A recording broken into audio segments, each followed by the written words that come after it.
Toto je naša dedinka, v ktorej bývame.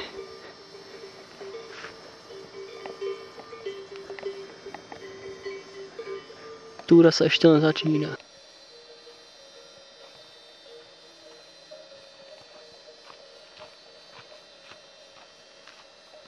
Ideš rýchlejšie ako Zoom.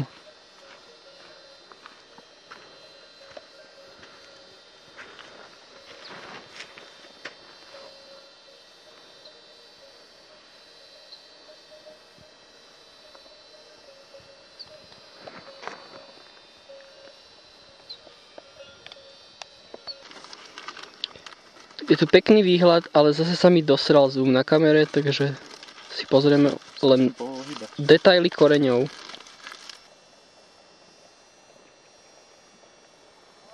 Teraz sa pozrieme Robovi priamo do ucha. Robo, máš špinavé ucho.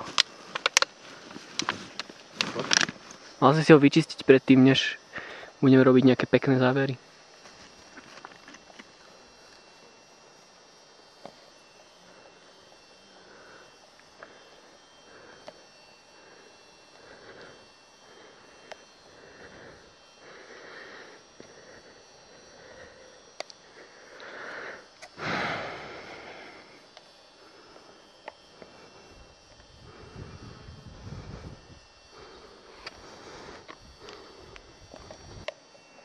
Unicefaloidné tričko. To je jedno z tvojich unicefaloidných tričiek. Pretože trfím unicefalitídom.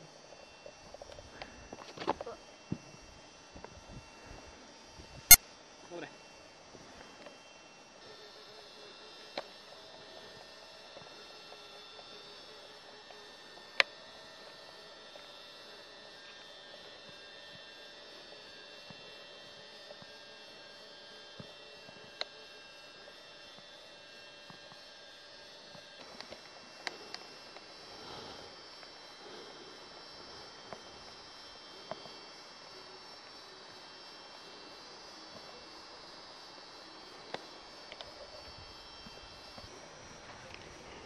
Hlavný trúcovač.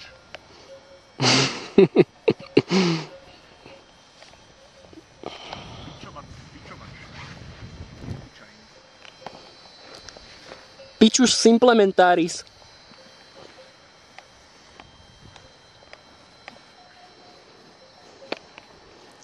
In its natural habitat. Ešte, že tu je tento výhľad, lebo ináč by som pičoval ďalej. Na to umlčalo. Toto je výhľad, ktorý umlčí aj Robové pičovanie.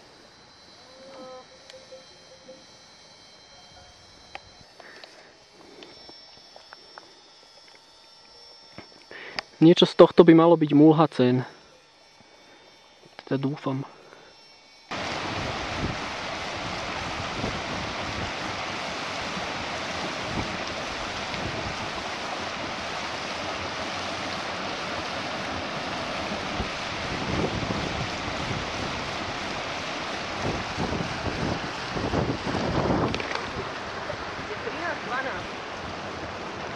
Povedal som si môj osobný odhad, že keď tam budeme o 1:30, tak ešte môžeme ísť na mulhacén.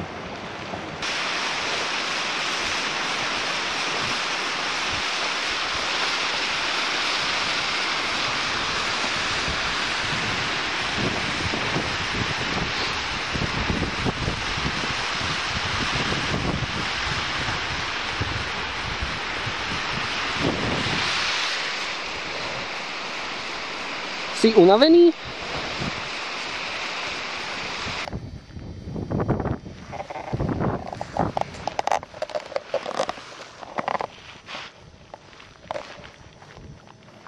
Kde sú tí kokos? Nevidím ich.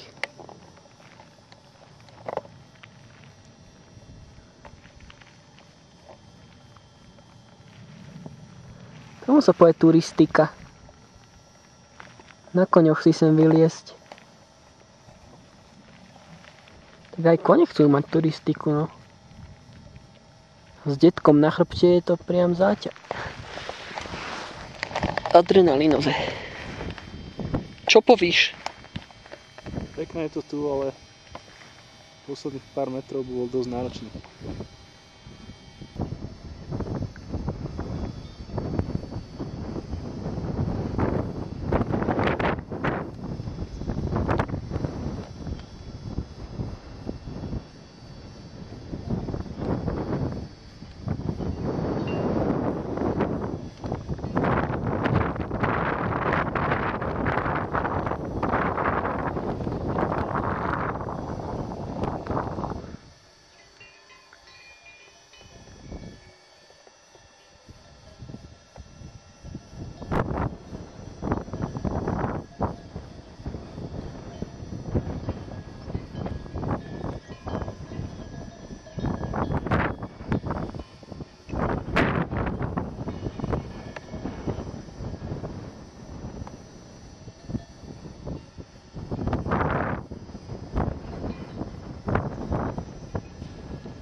Otvorte, ostane.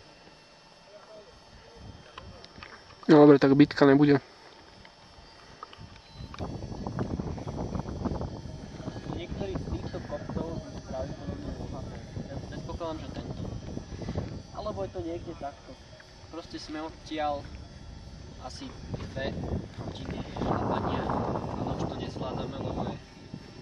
Neviem koľko je, ale je neskoro. Tak sme dosiahli iba na najvyšší bod Siete Lagunas, čo je toto jazierko za náma, kde sa napájajú tieto krávky a koníky a osle a somáre.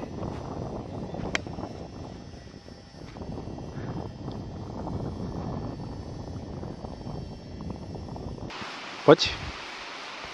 Na to, aby sme prišli na Siete Lagunas, bolo treba ísť po tomto svahu nejakou cestičkou, takou roklinkou a hore touto skalou. A to, čo sme urobili my, je, že sme pod touto dolinou vyšli pod dolinu a išli úplným hrebeňom. Trvalo nám to asi 3 hodiny viac, ako je to normálne akceptované. Ale išli sme kade chodia len pastieri. To si ani obyčajný turista netrúfne. Ani raz sme nešli po žiadnej cestičke, predpokladám, turistickej.